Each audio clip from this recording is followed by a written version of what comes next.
नमस्कार शिवप्रेमींनो. फक्त महाराष्ट्राचाच नव्हे तर अखंड हिंदुस्थानाचा मोठा उत्सव जवळ येतोय. शिवजयंती काही दिवसांवर येऊन ठेपली आहे.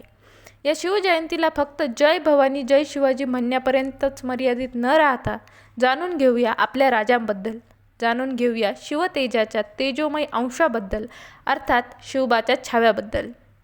सुरू करूया स्वराज्याचा धाकलं धनी भाग 1. शंभूराजांच्या आयुष्यातील त्यांच्यावर लावला गेलेला पहिला आरोप म्हणजेच शंभूराजे हे व्यसनाधीन होते.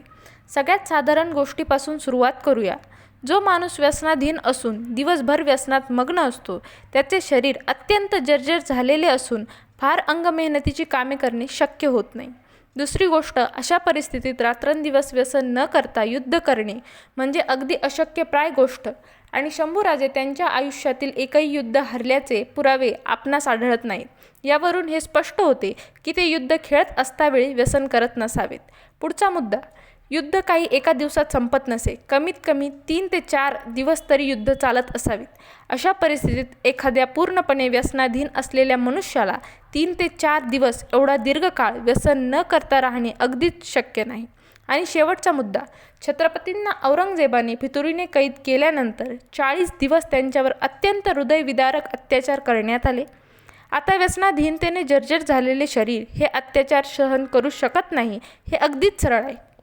अर्थात शंभूराजे जर व्यसनाधीन असते तर औरंगजेबाने त्यांचा मृत्यू घडवून आणण्याआधीच त्यांनी देह ठेवला असता. याचा पुरावा म्हणजे छत्रपतींसोबत कवी कलशांनाही या सगळ्या अत्याचाराला सामोरे जावे लागले.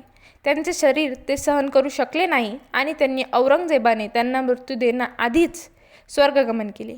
या सगळ्यातून आपल्या असे लक्षात येते की छत्रपतींचे शरीर अगदी काटक व व्यसनमुक्त होते. शंभूराजांनी स्वतः त्यांच्या बुधभूषणम नावाच्या ग्रंथातील 2रा अध्याय अर्थात राजनीती यातील 422व्या श्लोकात असे म्हटले आहे की व्यसनानीच सर्वाणी भूपती परिवर्जयेत, अर्थात राजाने सर्व व्यसने टाळावीत.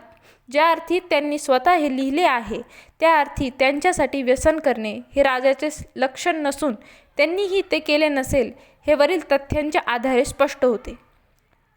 आतासाठी एवढेच. भेटूया पुढील भागात. तोपर्यंत जय जिजाऊ जय शिवराय.